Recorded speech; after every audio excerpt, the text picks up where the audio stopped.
You know what they say, if you have your health, you have everything. Oh man, it is true, true, true. And as we get older, it's even more true. That's next on this episode of the Gratitude Journal Podcast. This is the Gratitude Journal Podcast. Seriously, how can a guy on April the 22nd of 2021 have to go out into his garage and dig out the snow shovel one more time? How is that possible? Greetings from Northeast Ohio, from the basement layer of the Gratitude Journal Podcast headquarters. Hey, it's Matthew here, and welcome back to another episode of the Gratitude Journal Podcast. The podcast designed for us to try to find ways to be grateful for the things that we have, and the things maybe that we're not so certain that we have, but maybe are lurking underneath, the various and sundry things that go on in our lives. And hopefully that this podcast will make me more aware of those things, because I actually have to say them out loud or hypothesize about them out loud to you, and maybe they will make you be a little more aware of the things that you need to be grateful for. That would be the great thing for both of us, to realize those things. And I know that I kind of bitch and moan about the weather a lot, but I was saying to Donna the other day, here's the thing. I have this mental game that I play with myself, that when the first sign of snowflakes appear, then to me, that means winter has started. Now, that may not be the official day of December 21st, and in many cases here in our neck of the woods, winter has always happened prior to December 21st. But I make a mental note when I see the first snowflake fall. And this past year in 2020, in the height of COVID, it was November the 4th. I had little wispy flakes, pound on the deck one morning when I went out to try to get the paper that wasn't delivered for whatever reason. And I said to myself, no, November 4th, winter has started. So I said to Don, here's the thing. So we're taking basically all of November, December, January, February, March. That's 5 months. April, we're halfway through this 5.5 months really of winter. 5.5 months. That's a long time, isn't it? 5.5 months. Now, prior to snowflakes falling, not 2 hours ago, we actually had some really remarkable weather last week, and I think I highlighted and footnoted it in the last podcast, or maybe the podcast before that we actually have some pretty nice weather, and that's what made me put the snow shovels away. I put them behind, like the hoe and the rakes and all that stuff that Donna will need to do garden and lawn work. And so I figured, hey, we're done. And we're not done. The only thing worse, I have to say, than shoveling snow off one's porch or the steps of one's porch in the third week of April is to have a migraine headache. I don't know if you've ever experienced migraines. My migraines are really more ocular migraines. And I recall having one when I was probably like a teenager, a pretty early teenager, because I was playing tennis with someone in the park not too far from my house in Canton. And all of a sudden, I couldn't see straight ahead of me. Like these little squiggly flashing lights were in my vision. And I went, oh my gosh, what's happening? Is my brain exploding? Do I have cancer of the brain? Am I going to die today? And it was a very, very hot, very, very humid day. And all of a sudden, I just sort of crouched on the hot surface of the tennis court, and I couldn't see. And the person I was playing with said, what are you doing? Let's go. Come on, I'm winning. And I could not see. And I said, I can't see. And coincidentally, in the next court, a doctor was playing with somebody on his court. And he put his racket down and he said, are you okay? And I said, I don't know. I can't see. And he said, do you have a headache? Do you feel nauseous? And I said, yeah, I guess I do feel a little bit nauseous. And all of a sudden, the bright, squiggly lines kind of went out into my peripheral vision. And after about a half an hour, it all went away and I had this enormous headache. So long story short, I learned that these episodes were ocular migraines.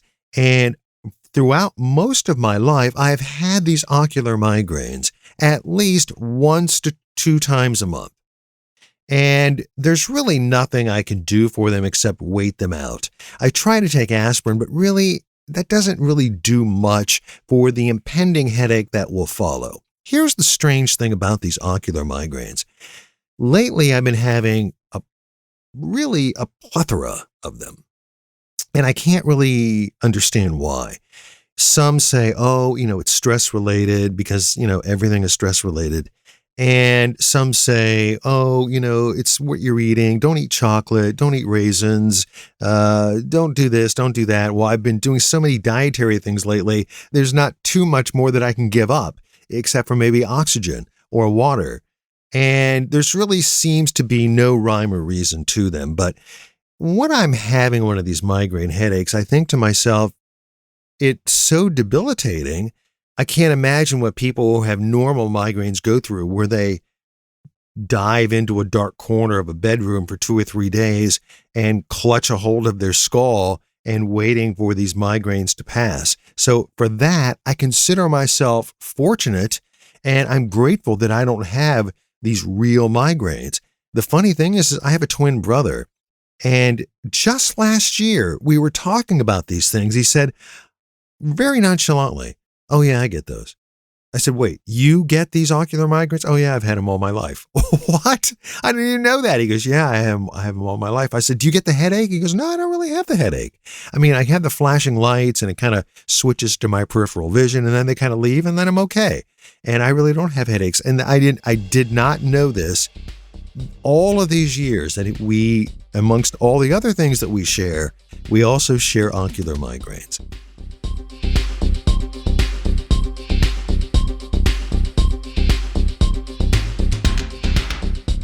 The other day, I was letting Izzy, our full-blooded West Highland Terrier, in, and Izzy is pretty ancient. Izzy is approaching 15 years of age. He has trouble seeing. He has trouble hearing. He has really no peripheral vision. And he still, though, enjoys his treat every time he comes in, because he figures that if he goes out to poop or pee or do whatever he does, that when he comes in, he needs to get rewarded for, releasing his bowels. It's just something that we've always done. And of course, in true form to Pavlov's dogs, Izzy follows along with the regular trend and he expects his treat. So Donna has this great thing that she did with treats, and it's really very cheap. We buy a can of dog food.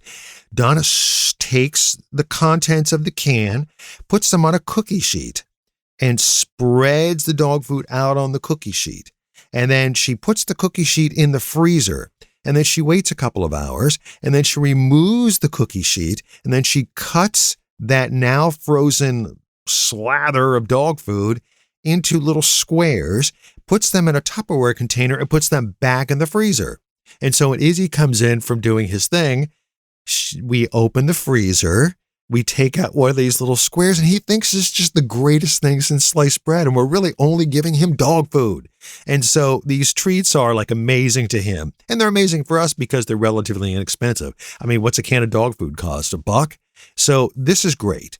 Well, the other day, I reached down to remove the Tupperware container. I opened the top of the Tupperware container. I pulled out his little square and I bent down to put the square in front of him so he could see it. And all of a sudden, I completely wrenched out my back. Now, isn't that the way it normally happens? I mean, I do not have back pain per se, but this muscle that I pulled in my back, that every once in a while I'll do this, like maybe every other year I'll do this. It completely upended my life. I mean, completely upended my life. And I struggled to get over to a chair so that I could sit in the chair. And then I struggled to get out of the chair. And I sort of marched around, hunched over, grasping hold of the left side of my back. And Donna's like, "Are you okay?" And I'm like, "No, I'm not okay. I'm in absolute agony."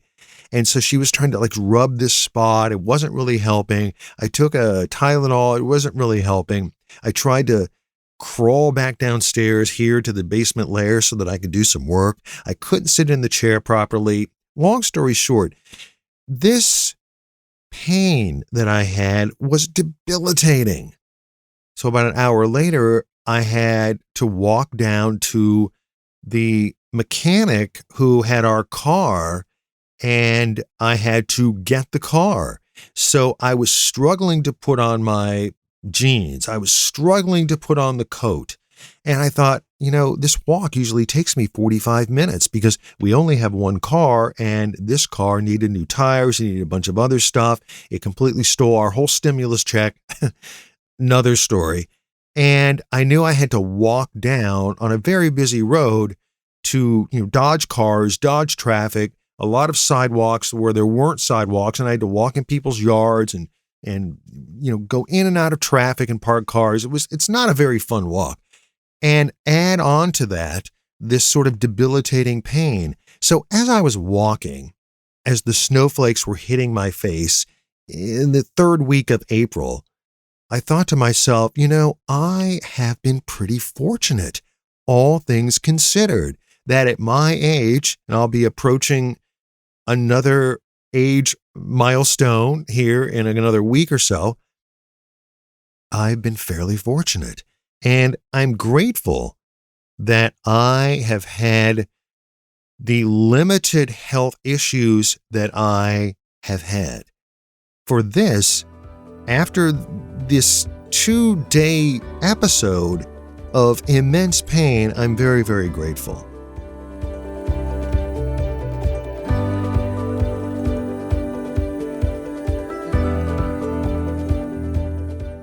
They say that we should be grateful for our health, that we should be happy that we have health.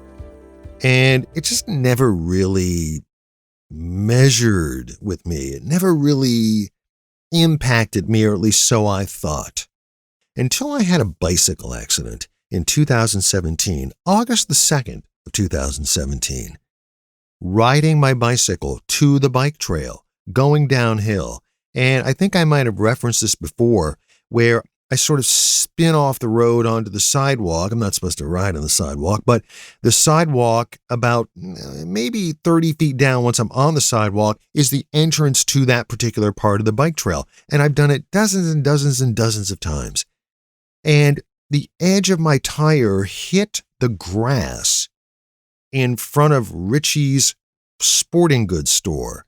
And down I went like a ton of bricks. And I passed out. In fact, I cracked my helmet. It was an ugly accident. And at the time, I was riding my motorcycle too.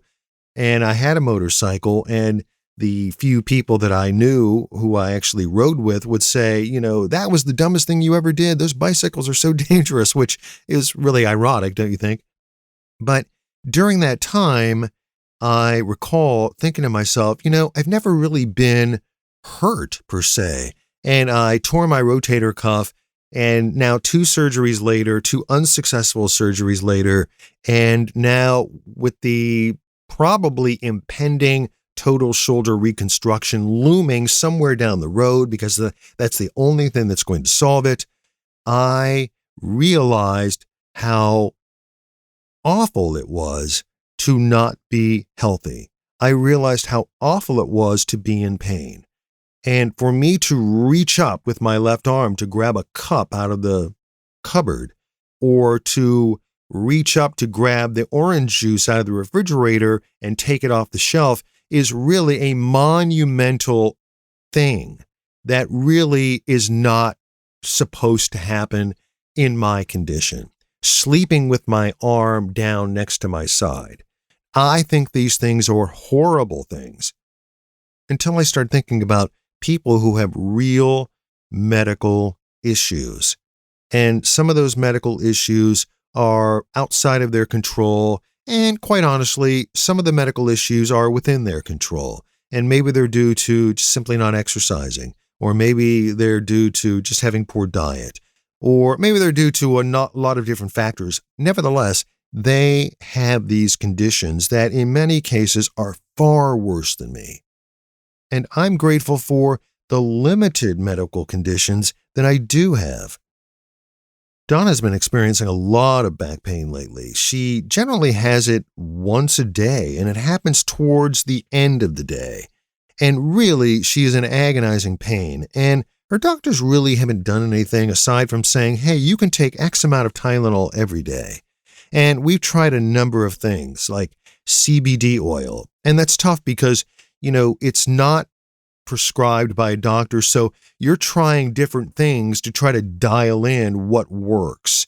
And then we obviously, as I've mentioned before, have tried recently medical marijuana because Ohio is a state that will allow you to subscribe and get clearance to have medical marijuana for various conditions. And of course, chronic pain is one of those conditions. Donna, of course, has another condition which is also on the list, which is Alzheimer's. So we try to give her a small little quarter gummy bear to help not only with the pain of her lower back, but also because the information supposedly is out there that marijuana has an effect on the buildup of plaque in the brain. Now, we have no way of measuring that, but we can sometimes measure the effect of it assisting her with her lower back pain. And to watch her writhing in agony is really quite miserable. I mean, she has to go over on a flat surface, usually on the floor. She tries to wiggle back and forth to get into a somewhat comfortable position, and that act of laying flat actually assists her. It actually helps her in the management of pain until that little gummy bear will kind of kick in and hopefully help with the pain. But it makes her and it makes me very grateful for the times that we don't have pain, that we're not experiencing pain. And I can attest to the effect of medical marijuana on pain because she said, hey, why don't you try one of these? And I really didn't want to use her prescription for myself, but I said, you know what? Sure, why not? I'll try half a gummy bear. And so I did, just to make sure that I knew that the different ratios, if they were having an effect on me as someone who had some experience with marijuana, as compared to Donna, who has zero experience with marijuana, I could maybe better dial in her effect. Then we could share that with the dispensary in order to help the person who we work with to try to dial in where she needs to be and what's going to give her maximum effect, because she didn't really want the euphoria associated with cannabis. Well, I have to tell you that particular one time that I sampled her stash, that rocked my world. I mean, it was way too much. And I thought to myself as it was coursing through my system, hey, you know what? I wonder how this is going to feel, because, really the last time that I experienced marijuana, I think Frampton Comes Alive came out. And that was a pretty long time ago. And, of course, I remember quite enjoying the effect of marijuana when I was back there ingesting it into my lungs. And I thought, you know what, I'm kind of curious to see how this feels. Well, I didn't like the effect of it nearly as much as I did back then. In fact, I would really not hesitate to say that I didn't really enjoy it very much at all. What I did enjoy, though, is the pain or the lack of pain that I had in my left shoulder because of my accident. I moved that arm around like I had absolutely zero pain. I'm grateful that Donna has the ability and the access to some of these extra substances in order to help manage her pain.